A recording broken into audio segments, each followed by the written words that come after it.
दोस्तों अस्सलाम वालेकुम, आदाब, नमस्ते। मैं इमरान सैयद, दिन का सेकंड लाइव। हमारे साथ में है एक्स कांग्रेस के एमएलए अशोक बाबू यादव जी, जो अभी जैसे कि आप सभी लोग जानते हैं, महाराष्ट्र में आज कांग्रेस की न्याय यात्रा निकाली जा रही है कांग्रेस की तरफ से। उसी अंधेरी विधानसभा में भी कांग्रेस की अभी रैली निकाली गई थी। सुबह से अशोक जी वहीं पर थे। जैसी हम एक मुलाकात हो गई इनसे और जानने की कोशिश करते हैं कि अशोक भाई क्या कहना चाहेंगे, आज जो न्याय यात्रा थी कांग्रेस की, सबसे पहले इसके बारे में आप। नहीं, न्याय यात्रा में तो ऐसा है कि ये आदेश हमारा जो नेता है, अपोजिशन लीडर है लोकसभा का, राहुल गांधी, उन्होंने ये न्याय यात्रा के 5 अलग अलग ढंग से जो लोगों को जो मदद होनी चाहिए वो बताई है। फिर उसमें स्टूडेंट है, युवक है, महिला है, किसान है, जवान है, कोई भी ऐसा आदमी है कि जिसको जिसका हक है वो उसको मिलना चाहिए और उसका न्याय होना चाहिए।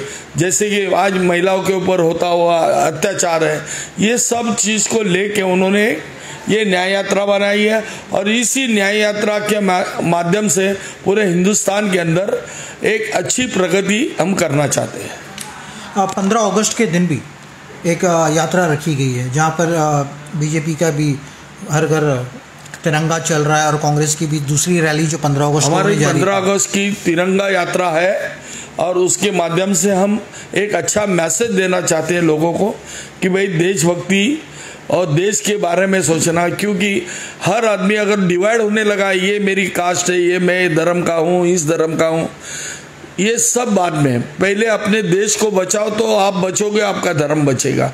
तो ये एक अच्छा मैसेज हम देना चाहते हैं। शुभ, हाल ही में 2 महीने के बाद, लगभग 2 महीने के अंदर असेंबली का एमएलए इलेक्शन होने जा रहा है। यहाँ पर आपके भी काम उसके लिए प्रिपरेशन चल रही है, क्या कहना चाहेंगे? नहीं, ऐसा है कि अभी इस टाइम पे हम लोग मिलजुल के लड़ रहे हैं।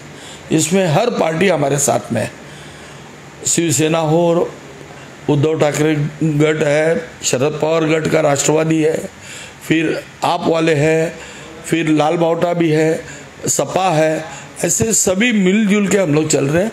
और ऐसा है कि आपको लगता भी होगा ऐसा कि मुंबई में क्या है, लेकिन हर पार्टी का मुंबई में वर्चस्व है और वो जो मदद कर रहे हैं उससे हमको 101% गारंटी है कि हमें कामयाबी मिलेगी और मुंबई शहर में ज़्यादा से ज़्यादा और महाराष्ट्र में ज़्यादा से ज़्यादा एमएलए हमारे चुन के आएंगे। यहाँ पर इस वार्ड से लगातार आप 2 बार एमएलए भी रह चुके हो, तीसरी बार भी टिकट आपके पक्ष में जाने का पूरा बताया गया कि आपको यहाँ की एमएलए टिकट मिलेगी। पर यहाँ पर आप किस तरीके से देखते हो, यहाँ पर जो एमआईएम के कैंडिडेट जो है वो, उनकी भी एक टिकट होती है, पर अक्सर देखा गया है कि वो सिर्फ वार्ड नंबर 65, 66 में काम करते हैं। एमआईएम ऐसा लग रहा है कि एमएलए नहीं, कॉरपोरेशन का इलेक्शन लड़ती है, एमएलए को देख के एक ही कैंडिडेट है, 2 इसमें रहता है। तो उस पर आपका क्या कहना है? ऐसा है कि एमआईएम जो काम कर रहा है वो सिर्फ सुपारी बजा रहा है। मैं आपको बता देता हूँ, उन्होंने हर टाइम पे आज के जो एमएलए है अमित साठम, उनसे पैसा लेके काम किया है। आज भी गली गली में जो काम कर रहे हैं वो फंड एमएलए का फंड है। और आज आपको बता देता हूँ कि उन्होंने एक स्टेटमेंट दी थी कि यहाँ से अगर हमारे मुस्लिम भाई होकर अगर हट जाएंगे तो हम वो 4 बंगला जू स्कीम में होकर को वहाँ बिठा देंगे। किसने दिया था? अरीफ शेख। अच्छा, हाँ, वो जो एमआईएम के जो कैंडिडेट है यहाँ के, उन्होंने एक स्टेटमेंट दी थी है और उसी स्टेटमेंट पे हमारे 161 लेआउट में डॉक्टर कांता बोल के है, उन्होंने एक स्टेटमेंट दी कि अगर ये मुस्लिम यहाँ आएंगे तो कब्जे को कौन सा जिहाद बना के वो स्टेटमेंट दिया कि यहाँ से हमको निकलना मुश्किल होगा। तो मेरे समझ में नहीं आ रहा है, जब वो जो स्टेटमेंट दे रहा है अरीफ शेख, तो वो पूरा काम कर रहा है अमित साठम के लिए, और वो जो कांता जो स्टेटमेंट दे रही है वो भी अमित साठम के लिए एलएम चलाती है। तो ये समझ में नहीं आ रहा है कि ये लोग चाहते क्या है, झगड़ा लगाना चाहते हैं या वोट जमा करना चाहते हैं। हाल ही में आरिफ मोमिन के नाम से लोग जानते हैं, तो आरिफ मोमिन शेख उनका पूरा नाम है। उनका एक सोशल मीडिया पे अक्सर आप देखोगे दोस्तों, उनके जो काम है वो सोशल मीडिया पे ज़्यादा देखे जाते हैं। काम वही जानते हैं और उनके आसपास के कुछ लोग जानते हैं कि वो क्या काम कर रहे हैं। उन्होंने कुछ रोड का काम वगैरह शुरू किया है। ये फंड्स वगैरह पर आपकी क्या टिप्पणी? एक बार फिर मैं आपसे ये जो फंड है, ये जो कॉन्ट्रैक्टर उसके काम कर रहे हैं, ये कॉन्ट्रैक्टर और ये फंड, ये टोटली अमित साटम का फंड यूज़ करते हैं। और इतना ही नहीं, ये काम के लिए 2 करोड़ रुपया अमित साटम हर टाइम उसको देता है। किसको देता है? आरिफ मोमिन को देता है। रीजन क्या है उसको देने के लिए? रीजन यही है, नहीं अभी तक तो वो मुस्लिम वोट लेता था और मुस्लिम वोट लेने के लिए उसको खर्चा करते थे, लेकिन इस टाइम उनको पता चला कि मुस्लिम लोग इनको पहचान चुके हैं और हम उनको वोट नहीं देंगे, तो अभी उन्होंने स्टाइल चेंज किया है। एक कड़वी बात करके हमारे मुस्लिम भाई यहाँ तक जा सकते हैं, यहाँ तक आ सकते हैं, लोगों में माहौल, डर का माहौल पैदा करने का शुरू किया है। और उसके अगेंस्ट में उनके जो एनजीओ है, जो बीजेपी के लिए काम कर रहे हैं, वो लोगों को भड़का रहे हैं कि ये इधर आ जाएंगे तो ऐसा हो जाएगा, वैसा हो जाएगा।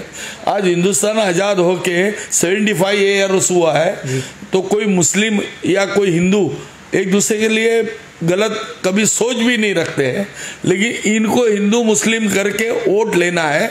और मैं चाहता हूं कि मुंबई की पब्लिक होशियार है, रोज मीडिया में आता है कि क्या परिस्थिति है। अगर ये हिंदू मुस्लिम वाला चक्कर चलाते हैं तो समझ लो कि ये मुंबई वाले को कमज़ोर समझ रहे हैं और ये समझ रहे हैं कि ऊपर वाले ने इनको ही दिमाग दिया है, लेकिन मुंबई की पब्लिक के पास बहुत अच्छा दिमाग है, वो इनको एक अच्छा जवाब दे देंगे। आरिफ मोमिन का नाम लेके आपने अच्छा किया था। 2 मुझे और भी याद आया कि उनके एक वीडियो आया था, उन्होंने कहा था कि अगर कांग्रेस या महाआघाड़ी जिस तरीके से भी अगर एक अच्छा कैंडिडेट उतारता है तो मैं इलेक्शन नहीं लड़ूंगा। दूसरा, उन्होंने कहा था कि ये हॉकर्स वगैरह का एक वीडियो आया था कि हॉकर्स को यहाँ से उठाया जाता है और हॉकर्स पे राजनीति होती है, और उन्होंने बोला था कि मैं यहाँ पर वापस से हॉकर्स को बिठा के दिखाऊंगा। इस पर आप क्या कहना है? जबकि सीएम का ऊपर से ऑर्डर है और क्या हॉकर्स को यहाँ से रोड से हटाया जाए, ट्रैफिक वगैरह जो भी होता है उसके वजह से, और इनकी जो जगह है उनको वहाँ पे शिफ्ट किया जाए। देखो ऐसा है, जहाँ तक होकर का सवाल है, होकर कोई अपनी मर्जी से नहीं बैठता है, उसकी तकलीफ से बैठता है, लेकिन उसको खरीदने वाले जो है वो कोई लंदन से अमेरिका से नहीं आते हैं, वो भी हमारे एरिया के लोग ही जाके खरीदते हैं। तो उसकी सुविधा हम कर सकते हैं, हमने की है। हमने 4 बंगले के लिए एक रिजर्व प्लॉट मार्केट का बनाया, वहाँ से जितने भी 4 बंगला आजू बाजू 7 बंगला के जो लोग हैं, या जू के लिए भी हमने बंदोबस्त किया है, तो इन लोगों को उनकी जगह पे शिफ्ट करके मार्केट में, क्योंकि क्या है अभी कहीं भी अगर 7 बंगला या 4 बंगले वाला अंधेरी तक आना है तो उसको 2 घंटा जाता है। तो हम मार्केट को सही ढंग से वहीं, जहाँ अगर आज बच्चे को स्कूल में छोड़ के आते आते अगर आप घर की सब्जी खरीद सकते हो या फ्रूट खरीद सकते हो, तो तुम्हारा बचत भी होता है टाइम का और दोनों काम होते थे। ये सब चीज़ को ध्यान रख के हम हर चीज़ को एडजस्ट करेंगे। सिर्फ ये चीज़ है कि जो आज तक होकर थे 25-30 साल से बैठे हैं, उनको हमको बचाना है, क्योंकि वो अगर जाएंगे तो एक घर की लेडी, अगर हस्बैंड सुबह से काम पे जाता है, घर की लेडी बच्चे को देखेगी या सब्जी खरीदी करेंगी या कुछ सामान खरीदी करना है तो वो नहीं कर सकती, वहाँ तक पहुँच ही नहीं पाएगी। तो ये भी नेसेसरी है, लेकिन बिना तकलीफ, लोगों को भी तकलीफ ना हो, चलने वाले को, सीनियर सिटीजन को भी तकलीफ ना हो, ये सब देख के उसका हम अच्छा नियोजन करेंगे। अगर आपके पास वक्त होगा तो मैं 1-2 सवाल और करना चाहूँगा आपसे। जिस तरीके से एक सवाल हमने और किया था कि हॉकर्स के ऊपर यहाँ राजनीति की जाती है कि हम जो एमएलए, यहाँ का ex MLA, corporator, x corporator नहीं कर सकता है, वो आरिफ मोमिन कैमरे पे वीडियो बना के लोगों के बीच में क्या मैं करके दिखाऊंगा, ऐसे क्या है? उसने तो इतना बढ़िया बताया है कि इतने इतने होकर है, वो 10-10 उसके घर में परिवार है, वो अपने और 10 लोगों, मतलब ये ऐसा बता रहा है कि कल को मैं एमएलए बन ही गया हूँ। ये लोगों को मिसगाइड करके वोट खराब करना चाहता है, और दूसरी जगह लोगों को डरा के कि यहाँ के होकर मैं तुम्हारे जूस स्कीम में ला के खड़ा कर दूंगा, 4 बंगले में ला के खड़ा कर दूंगा, और ऊपर से बोलने के टाइम ये भी बोलता है ये मुस्लिम होकर, मतलब ये जाति जाति में झगड़ा लगाने का काम करता है। हम चाहते हैं अगर ये इसी तरह गलत अगर बात करते रहेगा तो एक दिन इसको हम इसके ऊपर ऑफिशियली पुलिस कंप्लेंट करके इसको अरेस्ट करवा देंगे। दूसरा, मैंने भी उनके साथ में काफ़ी लाइव कवरेजेस वगैरह किया, उनके काम वगैरह को भी दिखाया है। कुछ काम आपने या आपके कान तक भी आए होंगे और आप एक्टिवेट नहीं होंगे, तो कुछ काम वो कर रहे हैं, उसको लेके आपका क्या कहना है? अरे मैं यही कि वो बता रहे कि मस्जिद का काम मैंने किया है, बिल्डिंग का कलर किया, फ्लोरिंग किया है, ये पैसा किसका है? अभी अगर वो बोलते हैं हाँ, तो वो खाली बता देवे कि भाई कौन से एमपी का फंड आ गया आपके पास, कौन से एमएलए का फंड आ गया, कौन से कॉर्पोरेटर का फंड आ गया, क्योंकि कॉर्पोरेटर तो डिसॉल्व हो गया। एमपी एमएलए का कौन सा फंड है जो ये यूज़ कर रहे हैं, क्योंकि वो जो फंड यूज़ कर रहा है, वो जो कॉन्ट्रैक्टर है, वो अमित साटम का कॉन्ट्रैक्टर काम करता है और सबको पता है, कोई ये अलग नहीं है। ये अभी ये इलेक्शन हो जाएगा ना, तो ये वर्ल्ड टूर को चला जाएगा। 4.5 साल तो किसी का फ़ोन भी नहीं उठाता है।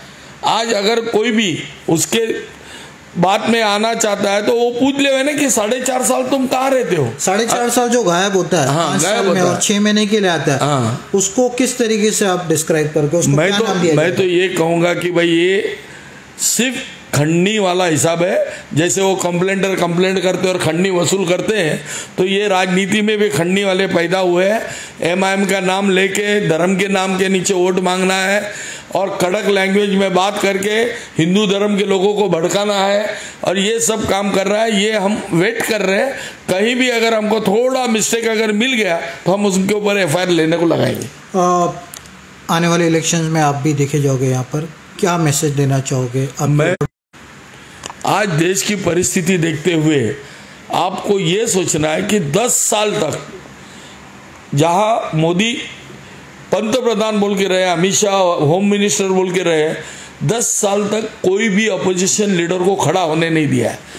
150 के ऊपर एमपी को इन्होंने उठा के बाहर फेंक दिया था।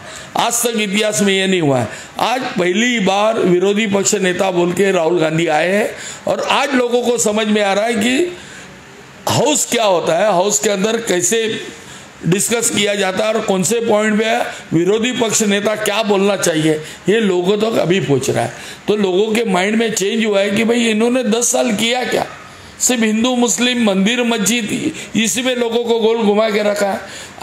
आज ऐसे दिन आए हैं कि लोगों के यंग बच्चे हैं, घर में बैठे हैं, उनको कोई काम धंधा नहीं है, ना इनकम है, ना कुछ है। मैंने कहा ना आपको, आज पुणे नासिक वसिक एरिया में यंग लड़के कोयता लेके घूम रहे, तलवार लेके घूम रहे। ये तो अपनी संस्कृति नहीं है। अपनी संस्कृति है कोई आता है तो उसको अपना मेहमान बोल के संभालो, लेकिन किसी के साथ मारा मारी या किसी धर्म के खिलाफ में चलना, ये हमारी संस्कृति महाराष्ट्र की नहीं है। एमएलए अमित साटम, इनके कौन से काम आपको अच्छे लगे और कौन